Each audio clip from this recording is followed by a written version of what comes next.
Hello friends, super magic રસોઈમાં મિત્રો હું આપનું સ્વાગત કરું છું। આજે હું વઘારેલા મમરાની રેસીપી લઈને આવી છું મિત્રો।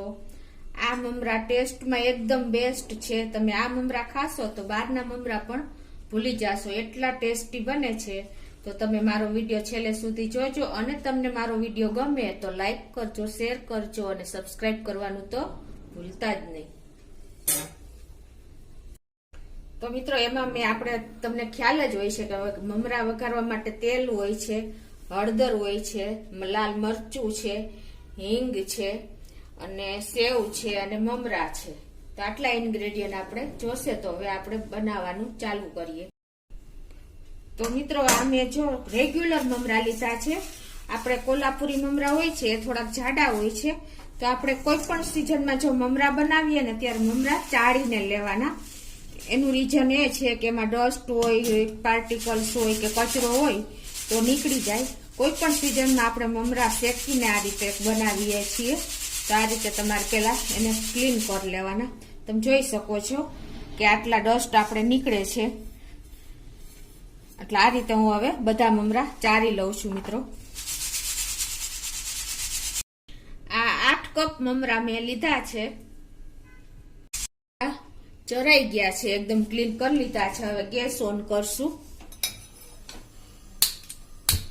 અને આપણે એમાં અંદાજે સિંગ તેલ છે, આ સિંગ તેલ 4 ટેબલ સ્પૂન આપણે લેશું મિત્રો। મમરામાં સિંગ તેલ બહુ સરસ લાગે છે, એટલે ગુજરાતી ફરસાણ કોઈ પણ હોય ને તો આપણે સિંગ તેલ જ ઉપયોગ કરીએ છીએ, કાઠિયાવાડી। તો આ તેલ આપણે એકદમ સરસ ગરમ થવા દેવાનું છે, તો જ આપણા મમરા એકદમ ટેસ્ટી સ્મેલ બેસશે। કાચું રહેશે ને તો કાચી તેલની વાસ આવશે, એટલે તેલ તો પ્રોપર ગરમ જ કરવાનું સારું એવું। હવે આપણું તેલ પણ ગરમ થઈ ગયું છે, તો એમાં આપણે અડધી ટીસ્પૂન જેવી હિંગ નાખશું મિત્રો। મમરામાં હિંગ તો મેઇન છે મિત્રો, એનું એકદમ સરસ ટેસ્ટ આવે છે। એટલે આ હિંગ નાખ્યા પછી આપણે આ મમરા એમને નાખી દેશું અને એને આપણે આ રીતે હિંગથી કોટેડ કરી દેશું તેલમાં, એટલે એકદમ સરસ સ્મેલ આવે। તો આ રીતે આપણે હલાવતા રહેવાનું છે અને ગેસની ફ્લેમ તો મિત્રો તમને ખ્યાલ જ હોય છે, એકદમ સ્લો રાખવાની છે, એટલે આપણા મમરા એકદમ સરસ શેકાઈ જાય અને કલર પણ ન આવે। આપણે સરસ એવા શેકાઈ ગયા છે, એટલે હવે આપણે એમાં 1.5 ટીસ્પૂન જેવી હળદર નાખશું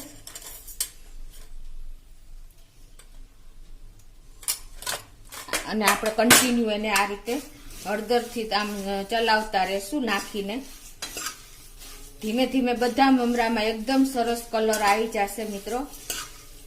આ હળદરને હિસાબે જો મમરા બહારના ટેસ્ટી લાગે છે। તમે જો આ રીતે તમને એમ લાગશે કે ધીમે ધીમે તમે ચલાવતા રહેશો ને એટલે એક એક દાણા ઉપર આપણે હળદર લાગી જશે, સરસ એકદમ એટ્રેક્ટિવ કલર આવી જશે।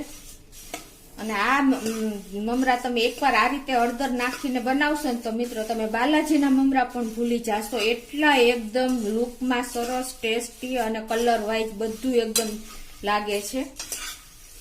તો આ રીતે કન્ટિન્યુ આપણે હલાવતા રહેશું। 1 ટીસ્પૂન જેવું મીઠું પણ નાખી દેશું। મીઠું કેર કરીને નાખવાનું છે મિત્રો, મમરામાં મીઠું હોય જ છે ઓલરેડી, એટલે આ રીતે તમારે કન્ટિન્યુ ચલાવતા રહેવાનું છે।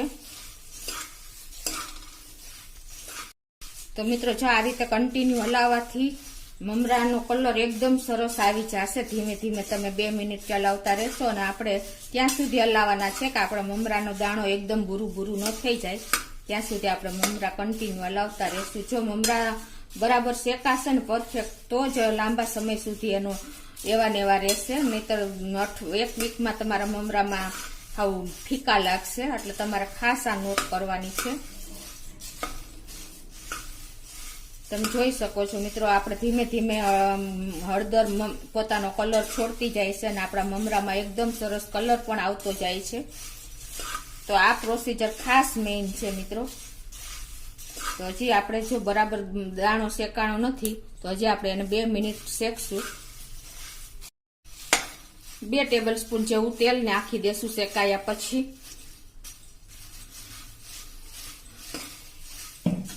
અને આને આપણે કન્ટિન્યુ ચલાવતા રહેશું મિત્રો. આને આપણે વધારે વાર નથી ઓમ શેકવાના, કેમ કે નહીતર તેલ મમરા શોષી લેશે તો આપણે મસાલો પણ એમાં એકદમ સરસ ચોટશે નહીં. એટલે 1 મિનિટ આપણે એને આ રીતે હલાવશું અને કલર ચેન્જ નહીં થવા દઈ. તમને મેં કીધું જો દાણો કલર આવી જશે તો કડવાશ આવી જશે, એટલે તમારે ખાસ કેર કરવાની છે.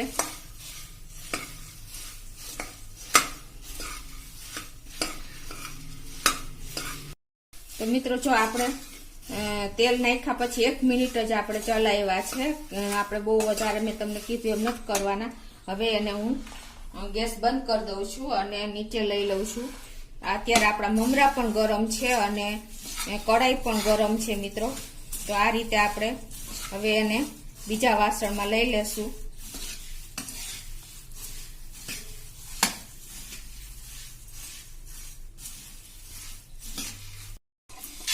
તો આ રીતે આપણે જો આમાં રાખશું ને મિત્રો તો આપણો મસાલો દાજી જવાનો ડર છે, એટલે આપણે એને અલગમાં લઈ લેવાના છે.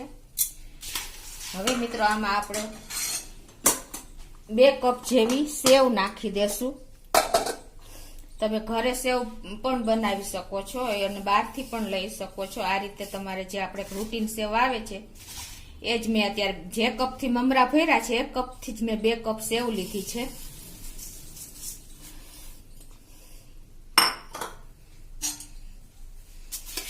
એને આપણે સરખી આમ મિક્સ કરી લેશું.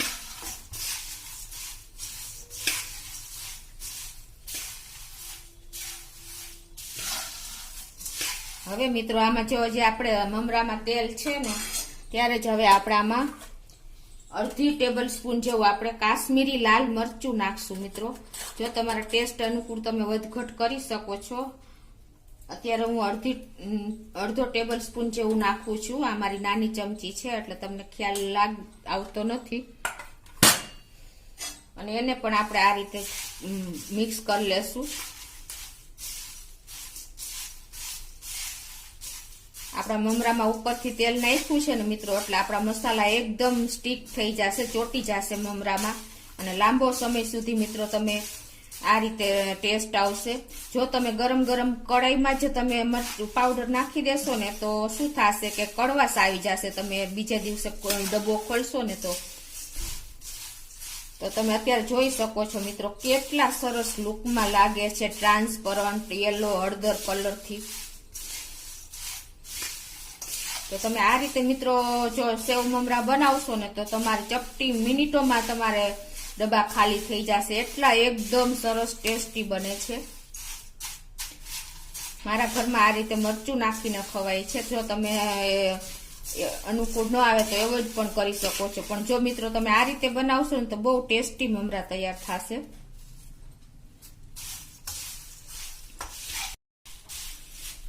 તો મિત્રો જો આપણા ઉપરથી તેલ નાખ્યું છે અને 2 મિનિટ આપણે મિનિટ જેવા હલાવ્યા હતા, એટલે તેલ પણ કાચું નથી રહ્યું અને મસાલો આપણો એકદમ પરફેક્ટ તમે જોઈ શકો છો કે કવર થઈ ગયો છે મમરામાં.